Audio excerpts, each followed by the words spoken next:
एक आदमी धन की चाह कर रहा था, तो एक दिन राजा के महल से उसकी रानी का जो रत्न जटित हार था, उसमें लाल मणियां ऐसी थी कि बाज की दृष्टि पड़ी, पंजे में उठा के निकल गया और बहुत उड़ करके एक खजूर के पेड़ में टांग दिया जाके।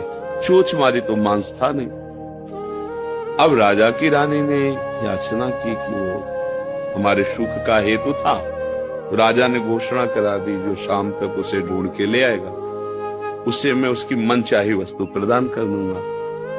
वो आदमी कोई कहीं ढूंढ रहा है, कहीं खोज रहा है, वो नदी के किनारे लग गया और एक जगह गया तो उसे वही हार दिखाई दिया जैसा बताया गया था। कूद पड़ा, मिट्टी हाथ लगी, कुछ लगा नहीं, फिर बाहर निकला। फिर जब जल शांत हुआ, तो समय लगा ना, फिर हार वहीं, फिर सीधे वहीं कूदा, फिर हार नहीं मिला। वो शाम हो रही थी तो एक महात्मा उधर से जा रहे थे, वो खड़े होकर उसकी चेष्टा देखी, नजदीक गए और कहा, भैया अगर आप संशय न करें तो आप जिस का लक्ष्य कर रहे वो बात बता दें। तो आने नहीं, तुम जाओ, क्योंकि मतलब ये पा जाएगा। बोले नहीं, मुझे कुछ चाहिए नहीं, मैं केवल आपका सहयोग करूंगा। तो उनका देखो ये वो हार है और मैं इसे सुबह से खोज रहा हूं, बार बार इसमें कूद के, और है वो। तो उनका देखो भैया आप मूर्ख हो, अगर वहां होता तो सुबह से कूद रहे हो, हाथ कीचड़ लगा, हार मिल जाता। महात्मा तुरंत पीछे मुड़े तो देखो खजूर का पेड़ और उसकी छाया जल में पड़ रही। बोले हार वो ऊंचाई पर टंगा हुआ है, उसकी छाया तुम जीवन भर कूदते रहो, वहां नहीं मिलेगी, हार वहां है। समझ गए?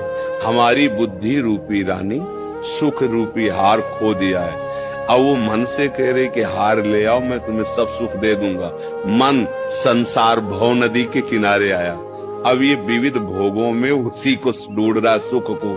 अब कोई महात्मा मिले बताए इधर नहीं, इधर से हटो और इधर मुंह करो, ऊर्ध्वमूल।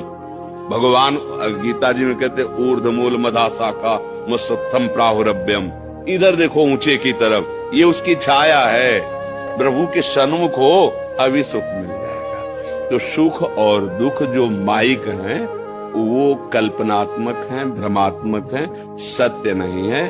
सुख है भगवत चिंतन और दुख है भगवत चिंतन छूट जाना।